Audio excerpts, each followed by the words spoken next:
బీజేపీలో చేరతారని సోషల్ మీడియాలో తనపై వస్తున్న ప్రచారంపై స్పందించారు ఎమ్మెల్యే రాజాసింగ్. బీజేపీలో చేరతారనే ప్రచారాన్ని పూర్తిగా ఖండించారు. బీజేపీలో ఇప్పట్లో చేరే ఆలోచన లేదని స్పష్టం చేశారు. తెలంగాణలో ఉన్న పాత నాయకులు తమ అహంకారాన్ని తగ్గించుకునేంత వరకు బీజేపీలో చేరనని తేల్చి చెప్పారు. వాళ్ళు అలా ఉన్నంతకాలం బీజేపీలో చేరిన ఉపయోగం లేదని చెప్పారు రాజాసింగ్.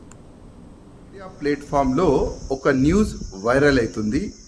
ఇవాళ మన ప్రధానమంత్రి మోదీ గారు ఒక బహిరంగ సభ పెట్టుకున్నారు. అదే బహిరంగ సభలో రాజాసింగ్ జాయిన్ కావచ్చు బీజేపీలో మళ్ళొక్కసారని నా పేరు పైన ఒక ఫేక్ అకౌంట్ తయారు చేసి పేజ్ తయారు చేసి సోషల్ మీడియాలో ఆ పోస్ట్ మరీ పోస్ట్ అవుతుంది. మళ్ళీ అదే ఫేస్బుక్ అకౌంట్లో నిన్న జరిగిన బండి సంజయ్ గారు అబ్బాయి గురించి కూడా ఒక పోస్ట్ కూడా ఆయన వేసిండు. అసలు ఆ ఫేస్బుక్ గురించి తెలియదు, ఆ పేజ్ గురించి తెలియదు. గతంలో కూడా అదే పేజ్లో నా పేరు పైన పైసలు ఆయన డిమాండ్ చేస్తే గతంలో కూడా మేము కంప్లైంట్ ఇచ్చినాము, కానీ నో యాక్షన్. ఇవాళ కూడా ఒక కంప్లైంట్ మేము సైబర్ క్రైమ్కి ఫార్వర్డ్ చేస్తున్నాము. ఇప్పుడే ఏసీపీ గారు కూడా మేము మాట్లాడినాము. ఇప్పుడు కూడా యాక్షన్ అవుతుందో లేదో తెలియదు.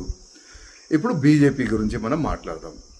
ఇవాళ లేకపోతే రేపు వేరే పార్టీలో మేము వెళ్ళలేము. ఎందుకంటే మా పైన ఒక ముద్ర ఉంది, హిందుత్వం ముద్ర.